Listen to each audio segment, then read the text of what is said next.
Hey everyone, welcome to another episode of Midweek Drum Hang. I'm your host Scotty Zwang, and today we have a very special episode with my good buddy Johnny Rabb. For those of you who don't know who Johnny is, he has been a huge name in the drumming world for years now. I don't know, maybe the last 20 years.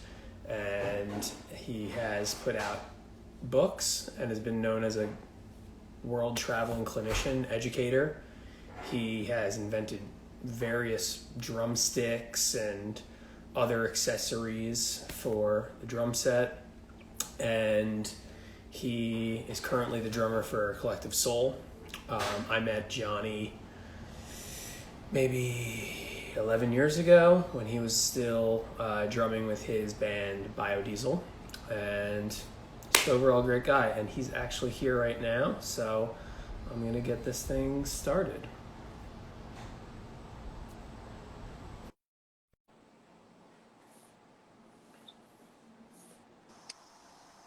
Hey, What's going on there, buddy? nothing much. How you doing? I got the COVID haircut going strong right now. Oh, yeah, it looks great. I, I appreciate it. I was a little bit like, how round can you get it? Dude, how are you doing? I'm pretty good. I I'm mean, considering everything going on, I would say I'm really good. You know, some days are better than others, but for the most part, I can't complain. Just teaching, and I'm totally. healthy, and I've got my amazing fiance here. We're just Yeah, hooking that up was through awesome this. to see that. You guys seem like you're really enjoying each other. I love that. I'm not kidding. I've been kind of, I'm very happily in love with my wife, Bridget, but I'm saying so the word vicariously doesn't make sense, but I've been enjoying seeing that how it seems you guys are in love, and that's exciting, buddy. Thank you, Yeah. man. I appreciate that. Oh, dude, of course, of course. And I will tell you that I saw a dude do an interview with Ed, Roland from Collective Soul, and he was the guy. He's like, Ed Roland, and like he had these on. They don't look good, but like I got to tell you, my microphone is jacked up on the phone. So, and I got one of those Sabine Tech little things, and I have yet to. We can talk about that. To be like all cool, and be like I've got a live mic or whatever. So Yeah. we got a. So I'm outside because it is so nice in Indianapolis right now. So I just hope I have a beer in hand. Why not, buddy? Yeah, for sure, man. I mean, it's the hour difference here, right? It's an hour difference. You're in. If you're still where you're at, I'm East Coast time, believe it or not. Yeah. Oh, Are you you're. East? Yeah, Yeah. you're East. Yeah. Oh, Yeah, I'm weirdly East. We are so far west East. We're like the furthest west you can get, still in Eastern time zone. There's a wow. mosquito. Yeah, Well, so either dude, way, you're close enough that you still got some sunlight. We just lost it here, so it stays light till like 10 in the summer, and then it's crazy. yeah. Yeah, Nice. so So yeah, what have you man. been up to yourself? Ah, man, and well, my wife. I'll tell you this. March 12th. This is a good little recap. First of all, great to see. Oh, there, And there, keeps breaking up. there we go. I lost The your reason it's audio freezing up for is because a my second. There you go. daughter's friend is trying to FaceTime her, and it's through my damn phone. Yeah, so if that happens again, just hang tight. No one's really going to care, I'm sure. But I'm. so dude, last time we hung was like that Florida tour, and that was a blast. It's been a lot of changes since then, and then I just kind of I don't know. I still love all the drum and bass, but weirdly, I don't listen to a lot of music, which is not that really cool to report. But I just don't. Like I barely watch TV. Um, but I'm not that guy that's like, oh, I'm so neat because I don't watch TV. I get busy, or I try to like work on stuff around the house. I have two kids, 16-year-old and a 7-year-old, coming up on 8, both girls, and then me and Bridget and a huge Great Pyrenees dog. Yeah. These are my neighbor's house right here. You can see right here. We're in Indianapolis. My neighbor David, his birthday is today, has a half court basketball. I've only shot one basket on there, but we hang out over on his fire pit every week, which is right there. So it's fun. Nice. And we have like an open concept backyard. So our yard goes back there. I got bird feeders, dude. I love birds. They're right there. See it? The bird system? Killing it. Yeah. So I'm at that point in life where it's like sweet haircuts and just kind of going with it. I mean, my last little recap would be I'm happy to say I have like a basement studio that's like a dream, but I haven't even really been able to use it, which is dumb. My wife and I got COVID in April, I know. I both was of gonna us. say, how are you guys doing? Are you feeling better? There's no like residual crap or anything. No, the sense of smell is still not completely back, which makes I kind of enjoy food, and it kind of makes that experience not so good. You're going to see my huge dog go by. There he goes. Yes. It's all about the Great Pyrenees. He's My massive. my fiance's family did dog rescue for a Uh, large portion of her childhood, and they did big dog rescue for a little while, and so they had Great Pyrenees and Bernese Mountain Dogs and yeah. Saints and all. A lot of hair. Speaking of a lot of hair. Speaking of that, Joe Morris is an awesome drummer, and Joe knows that I had the stupid COVID thing, and then I did an interview with Joe, and Joe has an Akita. I believe Joe. You can tell if it's wrong, but to me it reminds his dog is so badass. I haven't been able to meet in person, but um, you can hear Quincy back there. I don't know if this mic is one of those Oh yeah, bark filters, I but can hear. so that's what's been going on. COVID to, and I see Joe saying yes. Quincy whips ass as a guard dog. Where is he? There he is.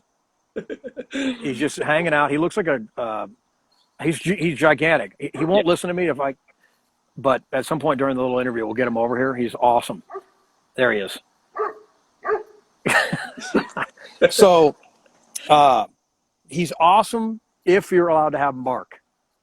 Yeah. We don't want him to bark, he's not awesome. My wife works full time from home even before COVID. And there he goes.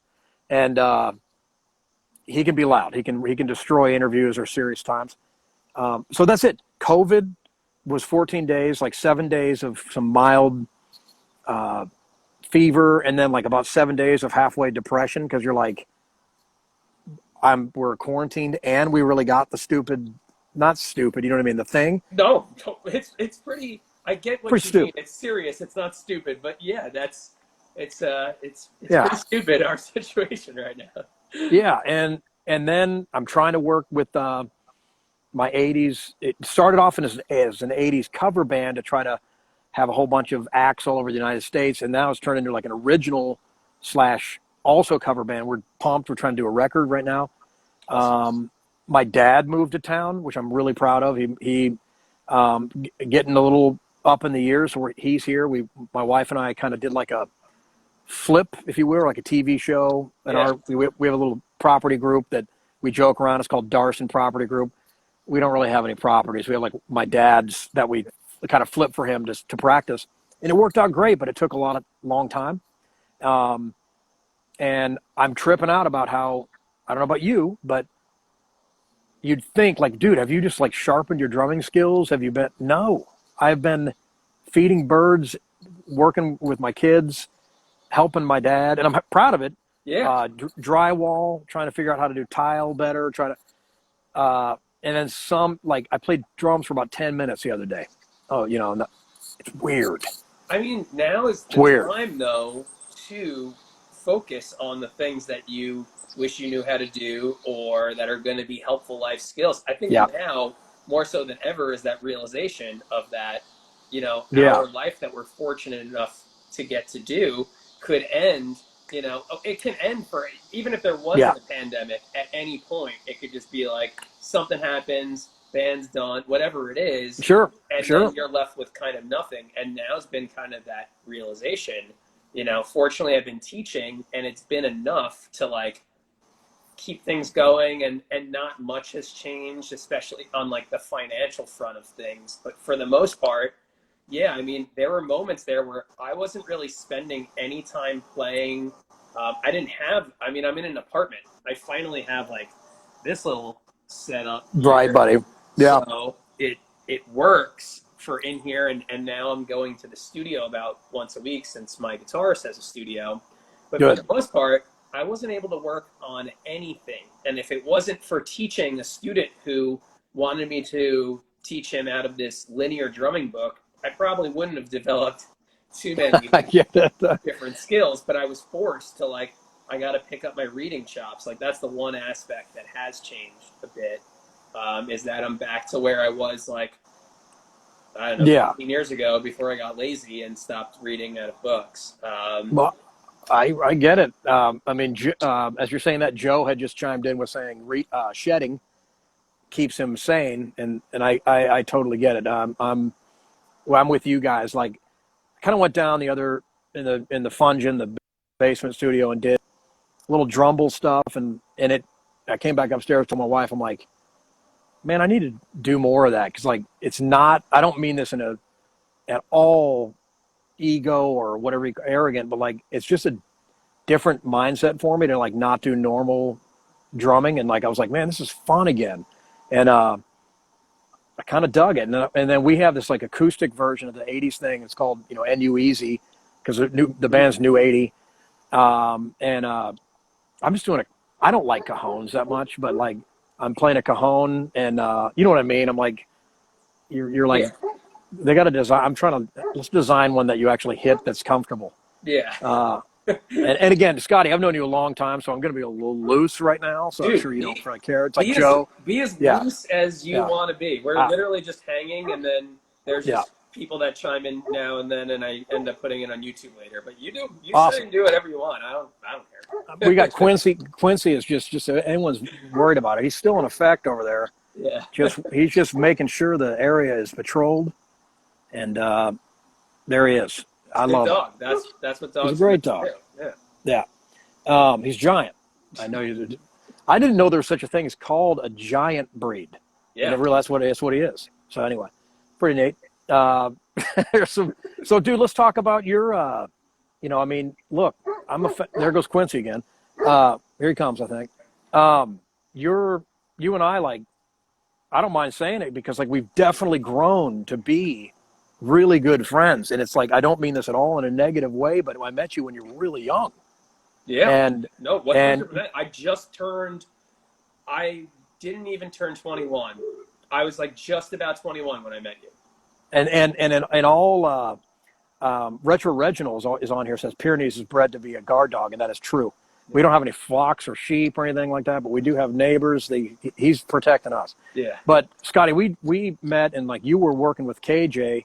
I don't really keep in touch with KJ. I definitely have all the respect in the world for him, but man, your passion for drums has been since I ever met you, and it's like in all due respect, I remember being like, dude, like when you were young, you were really like psyched about drumming, and it's like, dude, I love your playing. I always liked it even then. There he is right now. He just joined KJ right joined. Now. we were just talking about when we first not met you necessarily, but me, Scotty, like the first initial hangs were like when you were doing your thing. Hey, buddy. And Scotty was working with you and doing his thing. He loved drum and bass. And at that time, KJ's influence, he did a radio station drum and bass thing. And I remember Brian McInerney was like managing the biodiesel thing. And I'm like, get a hold of Kevin. Like, let's get KJ. He's got to know that I think what he's doing is, there really wasn't everyone doing it. No. It was like you and KJ and JoJo. Zach Danziger. What? We got Zach Danziger was in there. Yes, Danziger was in there, and then there were like some of the overseas electronic bands that like the SPS9s and the Disco Biscuits. Yep. They weren't really doing drum and bass, but like, there was that, and then the New Deal. But like, there weren't really a lot of drummers doing that at the time. Right, and like Kevin, I hope he didn't mind me. Kevin, let's keep saying KJ. KJ was. I remember saying, I didn't even meet him. I want to meet him, and he's doing it real. Like, he was the most exciting, and he still is. He's still, I watch him. I know he's on here. I watch you do it, and I watch you do your, from V drums or to whatever, you're from Destroyed. I mean, like, how innovative is that with the freaking those things got to be hot, from what I understand. He's all Kevin. Yeah, those things are very hot. In fact, I'm sure he can testify on the. Yeah, I mean, There was one show, or I'm sure there were multiple, where there's like an air conditioning unit in there, and it broke. There you go. There Say we it go. again. You froze. It broke. Yeah, there's like air, like fans blowing air in there to kind of keep you Right. cool because you're in a giant rubber suit, But Jeez. if that breaks and you're playing a festival and it's 90 degrees out and there's fire on stage and you're in a rubber suit, No, it's you can't imagine. Hats off, imaginary hats off. Look at that. I got Pyrenees fur dangling. Hats off. He's still, I would hope that, me and Torch, Greg, have started up, for 2 years now, had this electronic drummer kind of forum that we've not started yet. And you guys were first and foremost to start to contribute. We haven't done it. So if you guys, maybe your show right now would be the night to ask Kevin, you want to be a part of that, you want to, and as well Scotty, because I just want, like, I'm not going to lie, I've definitely got some jadedness and envy, sometimes some jealousy. I don't mind admitting. I think that's totally natural. What's not natural is people admitting it. So kudos to you. No, I don't mind admitting it because I've kind of gotten out of the scene. I didn't think I was really in the scene either, by the way. I don't think I quite. Right on, KJ. That's awesome. Sign me up. But the respect is still there. I never want people to think I'm being a jerk, or I didn't stop biodiesel because I wanted to. Our daughter Carmen was born, and one night I kind of shot out of bed and I was all, there's no way I can try to do Collective Soul and biodiesel full time. Yeah. And to this day, I kind of regret it that I wasn't able to keep it going because I love Clay and what we did. And maybe someday we could do it again. We're still friends, but it sucks. I let him down, period. I let him down. But I think you probably can understand what was my choice. Like I was able to make a living doing drums. Not that we weren't making a living playing biodiesel, but man, when the kids came into the picture, it was like a whole new, like, okay, dude, you're not 20, you're not 19 or whatever. Look at this guy right here real quick. Are you kidding me? Look at this. Quince, you want in? He's behind the bush. you want in. Oh yeah. Let me let him in. Oh, you got him? My wife put him in. He's awesome. He's done guard nut. No, so I get it. I mean, I remember the conversations that we would have of just like, there's a difference of, loving what you're doing versus like, especially when you have like kids that come into play, like you have to follow some form of the financial success that is going to come, and being with a band like Collective Soul and putting all your energy into that obviously makes the most sense. And I remember even before Collective Soul, you once said to me, and at the time I didn't necessarily understand it, I was still young and immature, it didn't make sense, but you're like, man, I kind of just wish that like I was able to play in a band like Nickelback and then do this. Like I have my band that I tour with, and I have financial, and then I have like the thing that I really like, my baby that I just want to grow, but I have the financial backing where I don't have to worry about that. And it was only like a couple of years later that you joined the band that kind of started all of that kind of like, I personally feel like if it wasn't for Collective Soul in that time period in the 90s, that whole late 90s period, early 2000s rock, the Nickelback, Creeds, like whatever, like wouldn't have existed at all without the major influence and, incredibleness of that was that time period. I remember when my dad took my sister, I was too young to go see Collective Soul and Soul Asylum. And that's awesome. Insanely jealous because that was that time period. I mean, I still miss the 90s, especially the earlier part, and how music was in general. So I guess. Speaking of Atlanta-based, Jeff Dollar just was on here. Hi, Jeff. I hope you and Callie are doing great, and everybody's great. We're just talking about from Biodiesel, which was my duo with Clay Parnell. And somebody mentioned earlier, like, oh, Clay's cool, and he'd be cool if you guys got something. I'm paraphrasing. to the Yeah. effect of Clay and I totally communicate. It's just, I don't, I did kind of like not realize that 10 years would pass. I'm just going to be honest with everybody. I had no idea that biodiesel would be, he always said hiatus, me too. In fact, he didn't come to a Collective Soul show, but like he took me around Philly with those like, flat Stanley, or the kids put the flat Stanley, and it's like, I'm at the, so-and-so Liberty Bell. I'm at the, whatever Philly. We did that flat Stanley thing with Clay. Does that make sense, Scott? There's little cutout little dudes Okay. that you take them on tour, and then your daughter or your son or whatever's like, look at where Flat Stanley went. So it was like basically Flat Carmen. For those of you that are parents, you might be on top of it. Scotty, no offense, if it's a weird little project, but Clay took me around Philly is the bottom line. Gotcha. Even, so we're buddies. I would love to. I mean, he sent me some of the most hilarious music I've ever heard, meaning in a good way, of a style we invented on the phone one day. And quite honestly, it's just been up to me, like, to have time and carve out time to do it. I would totally love to do it. Yeah. I would love to. Now I want to get back into drum and bass big time. I haven't listened to a lot of music in years. I haven't played drum and bass I played some for that 10 minutes I sat down, but I'm back into wanting to delve into it. I don't know if Hacky Sack Dude 120, I do remember meeting you outside Brooklyn Bowl. Honestly, I do remember I think that. it was 2013, because you mentioned that tour of Florida.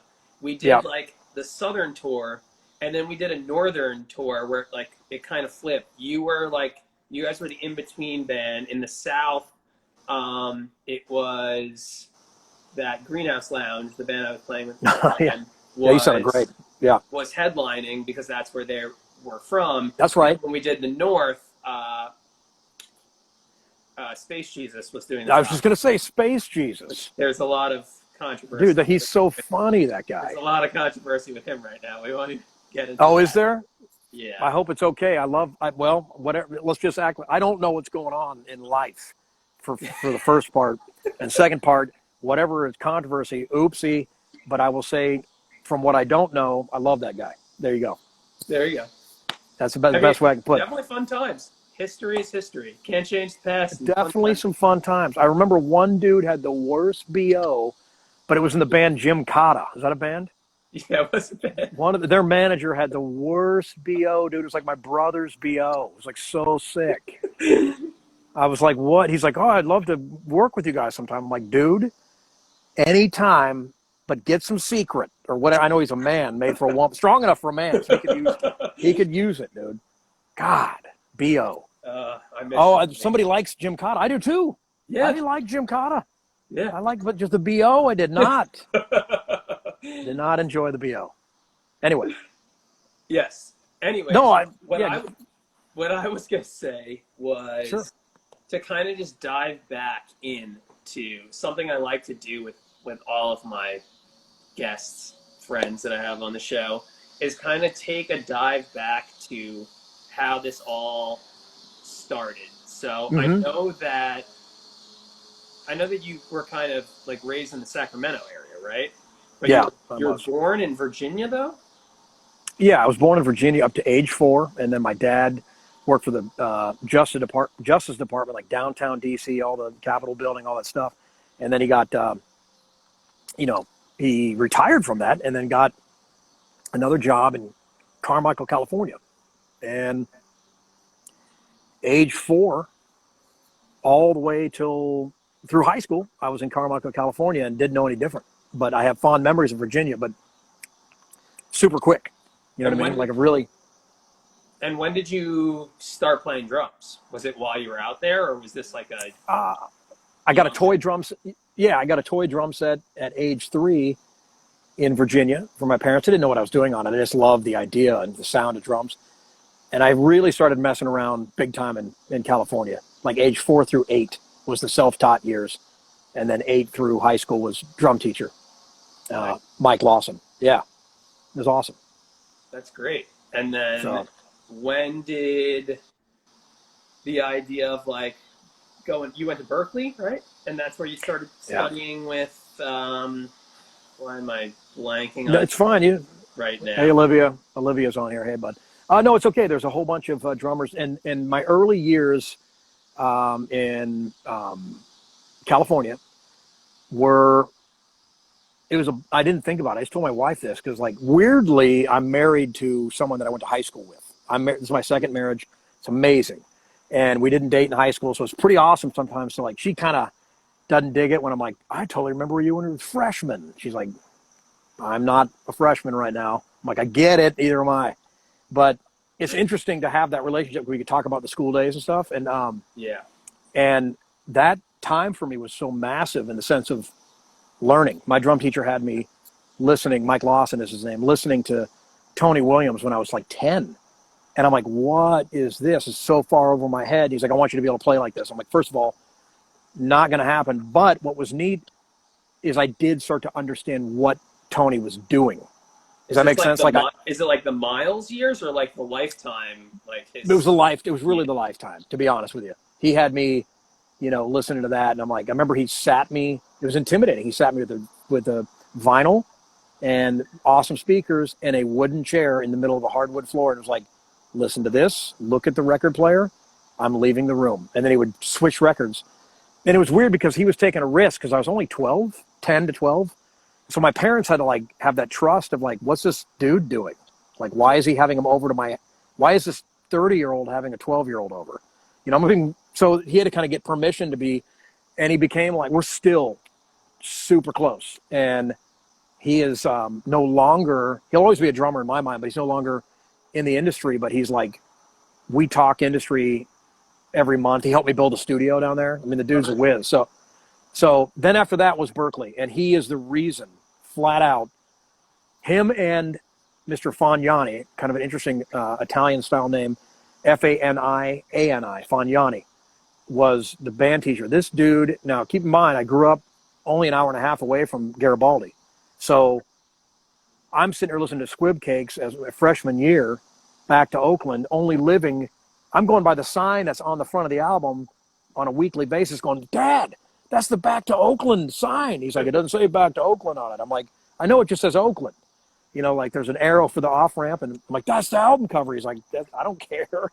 And it's like, so I did a couple lessons with Garibaldi that were more freak out sessions for me. It wasn't like he was like, let's do this linear groove. I was more like, dude, how did you play Squib Cakes? And, he finally had to tell me like, I don't want to, you know what I mean? Like, don't treat me like this. Let's just do stuff. But Lawson got me involved with Zigaboo there too, when Zigaboo was in Oakland. And that was like right when he was with Harry Connick doing the She record. Okay. And all the meters, of course, from the past. Yeah. So I had and then Tony Day was also a teacher / player at Skips Music.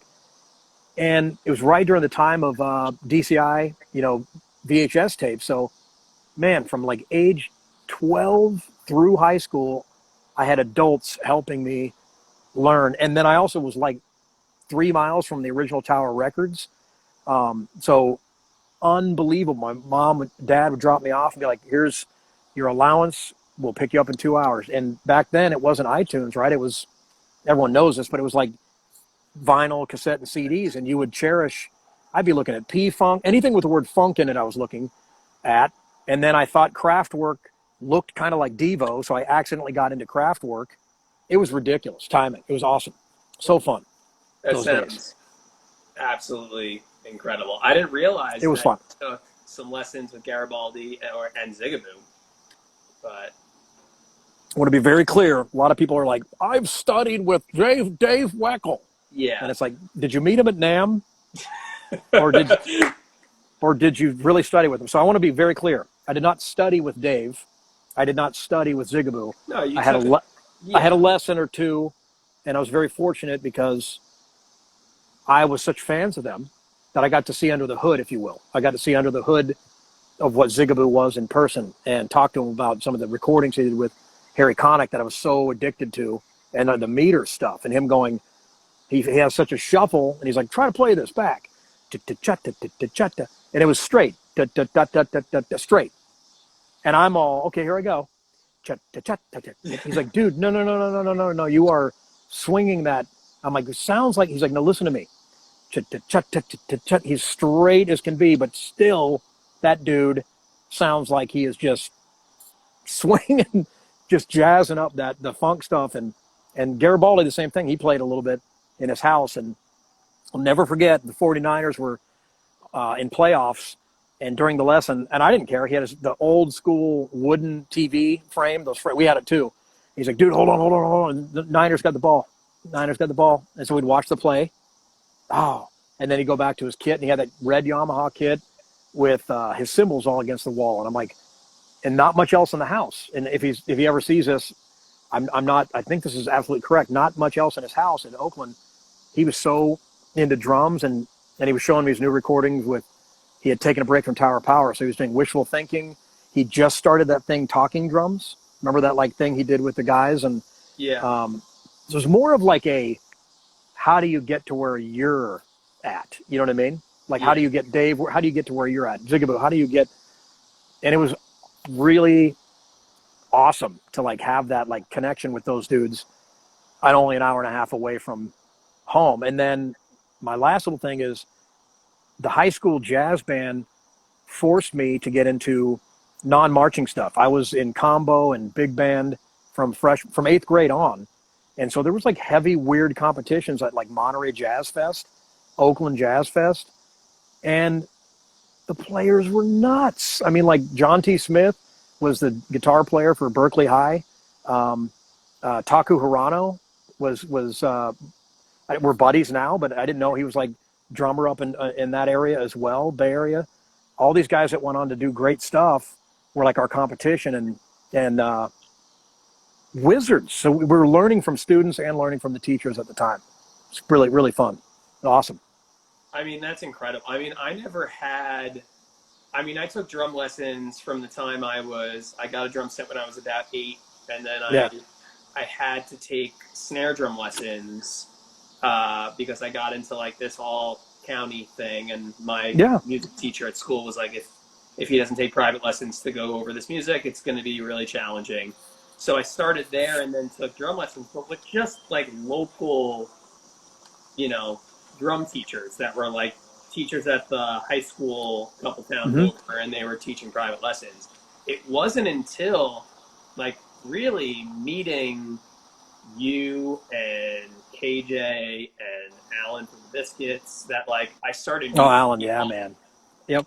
Who I really looked up to. In fact, I remember for me it was kind of huge because when you were still working with Roland and doing all of the demo videos, and the SPDS had just come out, I remember watching that video and being like, I need to get this. I was really starting to get into the idea of playing electronic music, and especially having hybrid drum kit, and it seemed perfect. And it was through that my friend was like, if you like this, you should check out my buddy Kevin. And then made a video of KJ Saka. And then it was that same summer at Camp Bisco that I don't even know how or why you were there, because you weren't playing the festival, but the New Deal had you come up and sit in. I can tell you exactly what was up with that. It'd take 2 seconds. Yeah. Brian McInerney, who I don't really keep in touch with anymore, heard the Disco Biscuits were having auditions. I've never told the story, but this is real, and I feel bad about it because it was no malice. I love the guys from the Disco Biscuits, and we become buddies. I don't keep in touch with them, but Mark and all the guys and Aaron and those are my two main people that I know. Yeah. And I know that you're going to kill me, but tell me the guitar player's name. Oh, I'm not going to kill you at all. John? Yeah. Well, John was awesome too. So I'm not going to tell you at all. John? I didn't say I'm not going to tell you. I said I'm not going to kill you. I thought you said I'm not going to tell you at all. John? I was like, that's awesome. So here I was, a massive New Deal fan. Massive. Darren and the dude, and Boy Wonder on keys, you know what I mean? And tell me his name, because that's how far out of it I am. Jamie. Yeah. So I was the same way. I knew the Biscuits 4 years before that concert, and I was just a New Deal fan. That's why I went to Camp Bisco. And then you came out and played with the New Deal, and I felt like as the drum nerd that was in the audience, I'm like, Johnny Rabb. Well, And right. So I'm just real quick. So imagine somebody says, I know Brian. Love Brian. Brian, out of the blue, called me. He goes, you don't know me.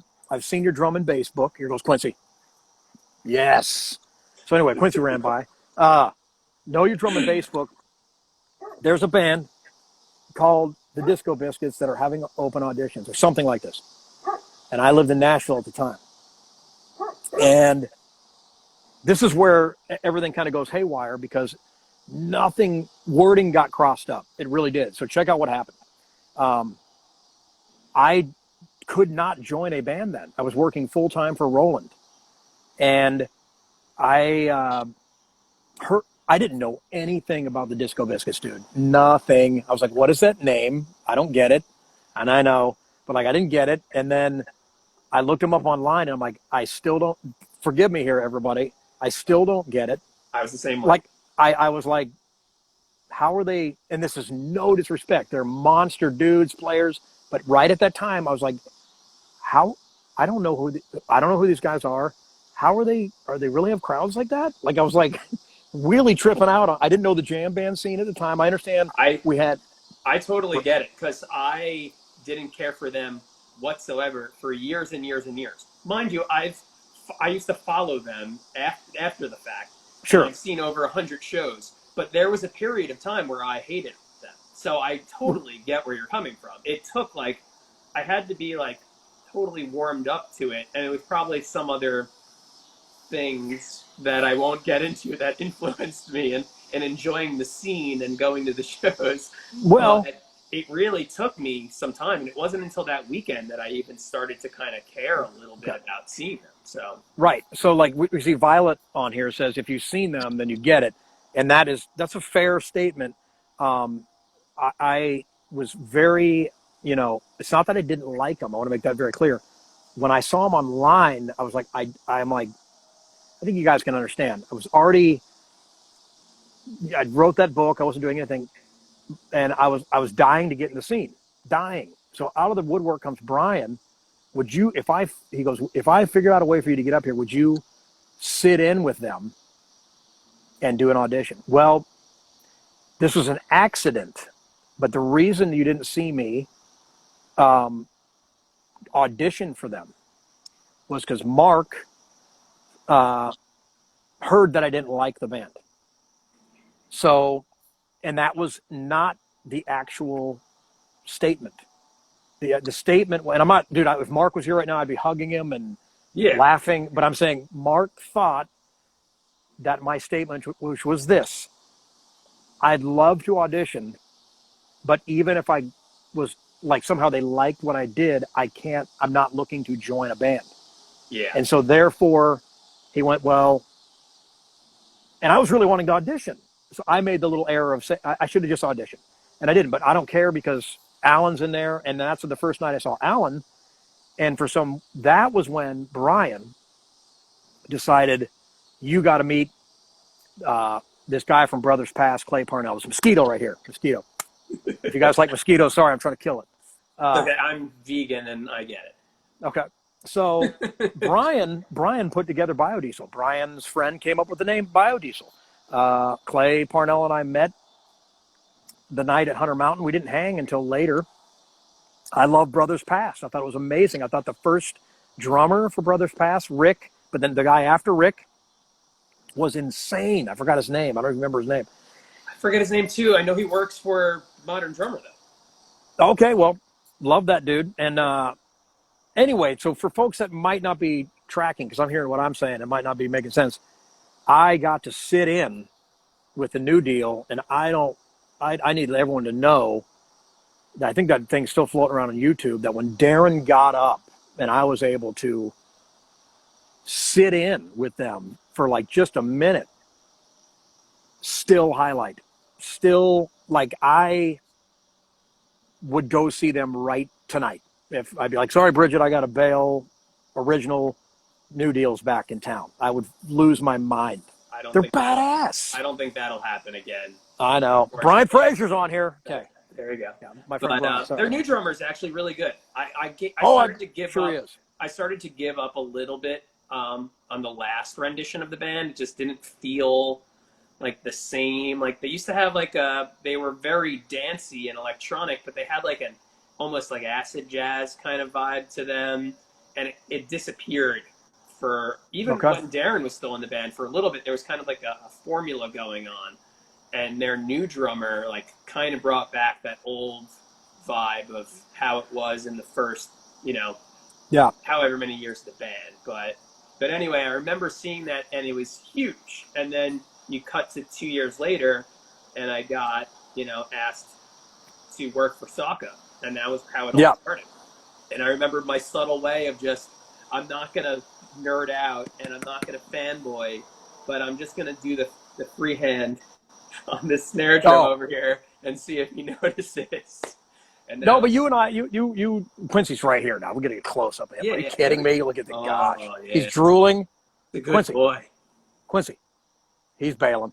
That's awesome about the freehand. I'm a psych too. I'm seeing like Henry's on here real quick. I just want to say Brian Fraser's on here. Brian and I, thank God, got to work in Nashville a lot together. I miss Brian. Miss you, buddy. With Tanya Tucker, who's a band leader, and Brian is awesome. And I saw Henry from Solomon Mikes is tuning in, and then also Big Fat Snare Dudes are in here. Yeah. Love but- their products. Yeah, That's a quick. Big Fat Snare Drum.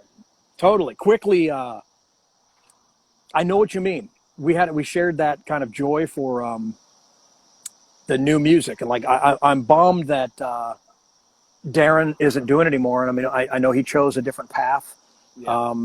and that's awesome. Last time I saw Brownstein was here at the Vogue, and we literally just had a heart-to-heart talk about like, is this worth doing? How much money do you put into production versus how much money you put in? And he's like, dude, and he gave me it straight. He's like production is like 80% of the thing for us. It's like whether it's with and you got to help me. It's been a while. Whether it's with biscuits or what's the side thing? You've done it. What's the side Conspirator. jam? Say it again. Conspirator? Yeah, Conspirator. Totally. Yeah. He's got a new band too now, Star Kitchen. But yeah, Conspirator is the thing I did. Yeah. Yeah. And I know Torch did it. I know KJ's done it, and I've sat in. Yeah. But I accidentally got into the festival thing, and I don't mind admitting I didn't go nuts with the stuff that goes on in festivals. Here's what I did at festivals. Yeah. Basically beer. You remember? It's like everyone around me is like doing different stuff, and I'm all I have beer. But I got a little. Sure. I shared it with you, and we've had a couple hilarious nights. I mean, especially with the Key and Peele stuff. You got to be joke watching Key and Peele at that place, but I mean, I just got to a point where straight up I was like, I can't stay up till 5 or 8 in the morning. Yeah. Can't do it, and that was part of my reason for bailing too. The festivals were so fun, but then like one night, if you don't have a place to sleep, you start to kind of realize, oh, it's freezing. I'm outside. I don't have a tent.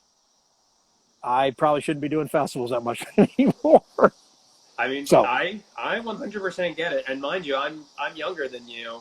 Yep. About 10 years younger than you, and I get it. I'm in the same boat. I used to be really crazy with certain things, and I could hang, and I was, not only before playing in the scene, I was a scenester kid. I was in it, and that was a big part of it. The music and all of that was the most important aspect, but I'd be lying if I said there wasn't something that was attractive of the other aspects that go along with it. Super fun. But yeah. I hit 27 and I was like, I can't continue to do this. Not like this, and then especially now I'm 33. We're 5 months into quarantine. I haven't had a sip of alcohol. I don't do anything anymore. I mean, I smoke a little weed, but that's about it. But like I'm in the same boat. I don't want to go to a festival and stay up all night. I don't want to do a set that starts at 4 a.m. Oh my God. There's something fun and there's a different weird energy about it, but at the same time, like I try to not start playing music like midnight is like if I got to start at midnight, that's great. That it is what it is. But realistically, I I'm at that point of just all I want is the you're on stage at 8 and you're off by 11. Like Oh yeah, yeah, that's all I want. yeah. You talk about that staying up till 8 thing. I remember we were had another manager, and he's like, "Okay, dude, you guys do this show. And it's going to be your first sets at 2 a.m. until 3, and I booked you a club from 5 to 6 a.m. Yeah, you're like no. No one was there. I'm Yeah, talking like no one was there. We tried to do you know, remix stuff, and they're screwing around. By that time, we had like 90 beers, and we're like, you know, also, this Jew. Look at that Jew Jew unit. unit. Do you know? Do you know Yeah, Jeremy? yeah, Yeah. dude. Thank you for that. I mean, I'm so psyched about your success. That's your band did what Biodiesel wanted to do. Isn't that what we all want to do? Have Yeah, a yeah, and successful duo who not plays jazz like that all the time? that's not being condescending. That's No, I 100%. I couldn't agree more. That's the dream. all the respect. Yeah, all the respect in the world. Thank you. I'd love to hang out regardless. We can just hang out. How's that sound? That'd be awesome. Uh, Now, speaking of that, I don't know if you'll chime in, but how's it going for them? Like what's the new status for kind of the For folks who? that have been like either we name off some of the band, like a Big Gigantic to I to mean, they're all doing great. I that's mean, awesome. Good. mind you, I mean, obviously we're in the middle of a That's pandemic, yeah, so I that's don't yeah, know yeah, how yeah.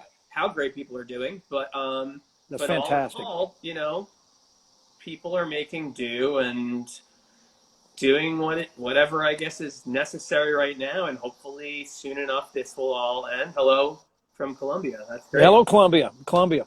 Um, I mean, things are, you Yeah. definitely have to, no matter how great things are. There's a side of touring that obviously and I'm more so talking to people that don't understand that, like, no matter how great it all seems, there's still sacrifices and things that are hard about this that some people won't necessarily understand, and it's not for everyone. I mean, living on a tour bus, if you're fortunate enough to be in a tour bus, is not necessarily a lifestyle that works for people, especially if they have family and they need to be home and they want to spend time and they don't want to miss, this or that. It's tough. I mean, I don't have a Yeah. family, but I've still missed funerals. I've missed weddings, But, like, uh, I'm with you on that one. We can get into worst nightmare. My mom passed away while I was. I found out 5 minutes before a show 2 years ago. And we don't have to get dark. It's just the worst. What? That's not. You have the worst fear of losing your folks, and then you're like, human nature. How's that going to happen? And then it happens, and you're like, right before meet and greet, and I had to pretend. I remember this person. Never forget. This person's like, I'm from Carmichael too, and I'm not upset with them, but my mind is really somewhere else. And I'm like, oh, that's so awesome. I grew up there. And it goes to a whole, you're out of your body. And yeah, I didn't bring it up to get crazy. Thank you, Violet.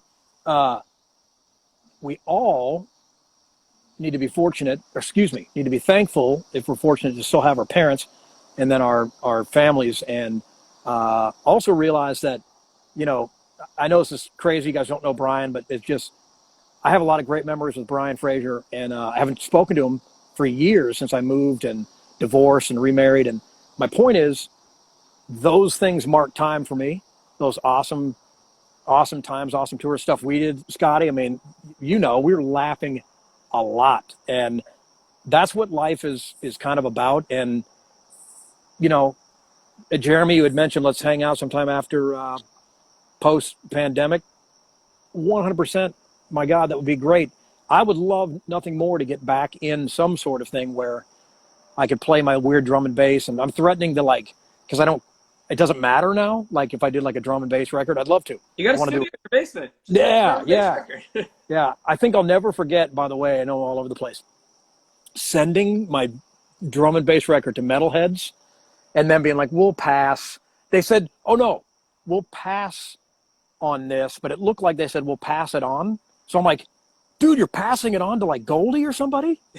Like, And they're like, no, we'll pass on this. And I'm like, Yeah. all right. Fantastic. So, and I don't know if you agree with me, but magic of Instagram, these type of things, and I've been enjoying seeing my old friends, and then I think it's kind of rad that I can follow Goldie and see him be with his family. I don't know him, but I'm a fan of Goldie. So it's like, we talked about that under the hood thing. We're seeing Goldie, the amazing drum and bass producer, just be a dude. Yeah. Free rap. Kind of dig that. I know I just went ADD all over the place, so it's cool. I have real problem. But we can get we'll get back. So you're at Berkeley and you're doing your thing there. Oh God. We're going back now.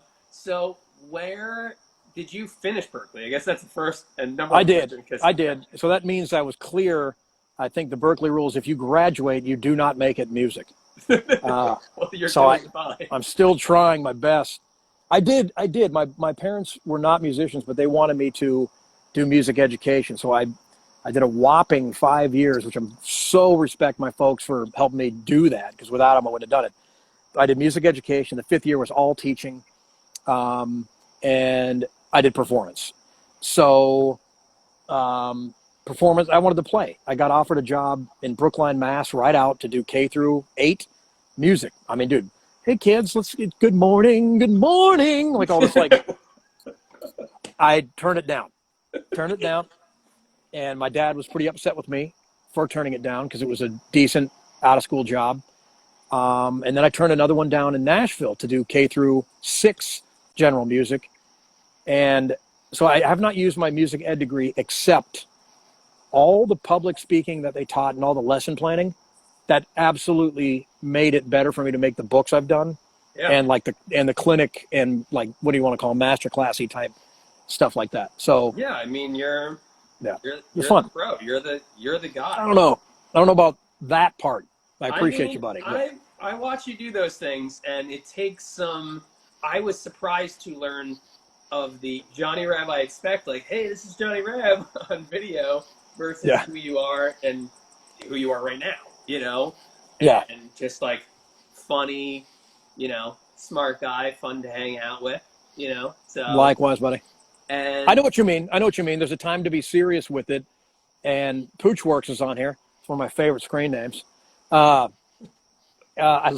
awesome. For real, the Roland thing was a big education in the clinics, because you want to talk about having to know a product and a module, and knowing all how many kits, how many instruments, what you can do with each instrument. It was pretty close to the ShamWow thing, like that dude on TV.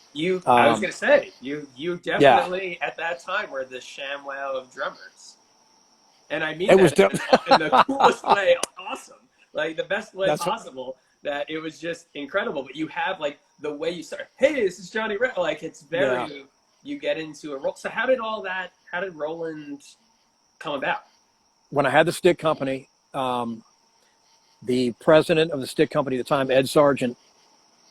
If Brian's still on here, he'll remember that I didn't want to quit the Tanya Tucker band at all. Brian was band leader, Jeff Jaton, Bob Williams on guitar, steel player. God dang it. We used to do Whittle and Splinter, the skit where I was a marionette, long story. My point is, I didn't want to quit or stop, because I knew that as soon as I stopped, somebody else would come in there. So you asked how that happened with Roland. Literally sat across from Tanya Tucker with Brian on her bus. And I'll never forget, she goes, what's the matter? The boys not getting along? And we're like, nah, it's actually quite the opposite. We couldn't be more hilarious and better friends. I just have this stick company now. The owner, my partner, wants me to stop to focus on it. It broke my insides. I didn't want to quit doing that. I was actually quite resentful to this day of that. So I quit, focused on the stick company. And then during that, Ed Sargent was my kind of personal manager, which was kind of a joke. But he was, and no offense to Ed, but at the time I didn't need a manager. He was, and he worked with Maynard Ferguson. He was Maynard Ferguson's manager, tour manager. Now he's Joan Jett's manager. Name drop USA, folks. So, and God bless Ed. He was trying to help me. I was young. And he honestly got me hooked up with Steve Fisher, who played with Maynard Ferguson. Steve was the head of Roland Electronics V-drums. And I went to a NAMM show years ago and I was like, these things are pretty amazing. I'd love to get one to practice on. Like, buy it. I sat down and played and he's like, man, I like what you're doing. Let me lend you a couple pieces. And then the next thing I did was a free workshop in LA at Drum Expo, V-Drums Expo. And Mr. K, the founder of Roland, was there.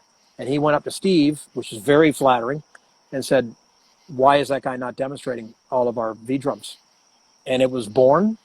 I worked, I don't know, maybe 75 to 100 days a year. Got a couple personal phone calls from Mr. K, which I still cherish, just out of the blue. As a founder of freaking Roland, it was a good experience. Really helped me get my name even more out there than I was expecting. But what's so weird is it ended. Let me know if it gets too dark. You know what I look like. It'll be good. Honestly, this is probably going to kick us off in about 5 minutes anyway. No problem. So to wrap that up, I did Roland, and then I was still doing Roland all the way up to when I met Collective Soul guys at NAMM in 2012. Great experience though, dude. I don't take any negative thing from that completely. Mike Snyder was in there. I just talked to him today. He helped me with everything electronics, and like I didn't know anything about MIDI or anything, and now I know more than I still have a lot to learn, but now I know a lot more than I do about it. Well, that is all absolutely incredible, and I'm so happy for all of your success, and especially getting to play with such a legendary band like Collective Soul, which is actually so.